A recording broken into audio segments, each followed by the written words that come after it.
All right, welcome back here at 912 here on your Thursday morning. And we are continuing to interview the gubernatorial candidates ahead of the runoff election next month. And this morning we are talking with Rex Lawhorn, Libertarian candidate for governor.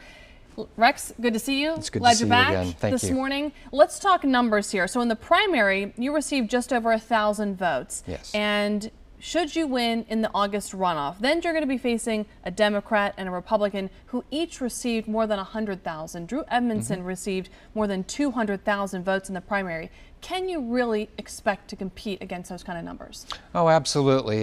There's a big difference between the primary and the general election in the fact that there are closed groups of people that are selecting their candidates to present their message. Come the general election, everybody will be able to vote for everybody. And the limitations that we placed to ensure that the libertarian message was being put out automatically limited the number of people that were going to be able to vote for us in the primary. But we've been working since February of 2016 or 2017 in order to forward the message to the much broader population. The fact that only 1,000 people voted for us in the primary is not indicative of the support we have in the general population. Your website says Rex hopes you'll join him on the journey to a freer Oklahoma and a freer America. What does that mean? It means that we have gotten to the point where we depend on the state to do a lot of our day-to-day activities for us. We depend on them for our security. We depend upon them to provide for us everything. And a lot of people don't recognize the fact that that's been the cause of the large part of our problems in Oklahoma, is the fact that we've depended on incompetent leadership in order to provide us the basic needs that we have to get through in our daily lives, to engage in our economic activities, to educate our children, to go to the grocery store. Whatever we have to do, the government is basically in control of that.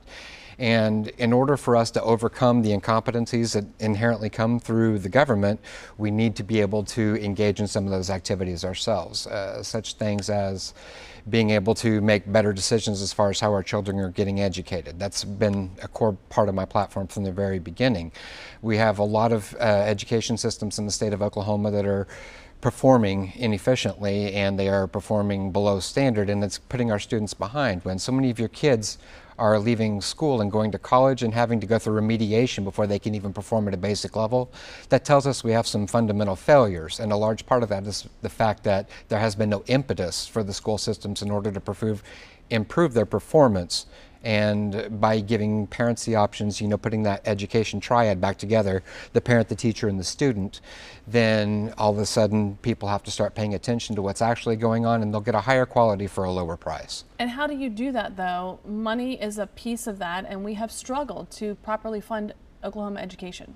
That's true, and a lot of people believe that's because that the state is not providing money to the schools, and that's not been the case. However, we fund our schools comparably with the states around us, but the difference is the fact that we don't hold our local school systems accountable for the way that they spend that money. There are 39 school districts in the state of Oklahoma that receive no money from the state whatsoever, and if you look at how those schools perform, they are dramatically outperforming the rest of the school districts in the state of Oklahoma. The large part of that is because those local districts are accountable to the local population, and since all the funding is handled locally, everybody gets to see what's taking place. Those that are getting a cut of the state money get obscured in the 52 different revenue streams that the schools in Oklahoma get. So nobody can look at that and really be sure of where the money is coming from, where it's going, what it can be spent for, what it can't be spent for, and that leads them to do things like spend $100 million on building a new building when they have textbooks in the classroom from the 1960s.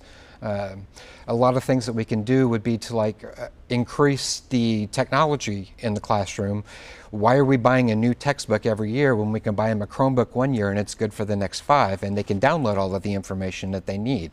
A lot of efficiencies can be made in the school districts, and we have to give that control back to the local school districts so that they have the freedom to make those decisions on the best way to spend the money. Real quickly, how are you different than your libertarian counterpart that you will face in the August runoff? He had a larger lead going into the primary. So Yes. What does that mean for you in August?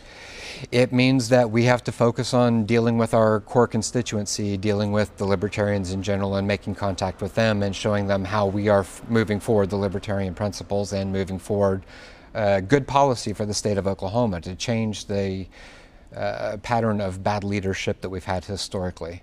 Okay, we're going to talk more about that, how you're different from Chris Powell, coming up in just a bit. Stick with us. We're going to take some questions also from Facebook.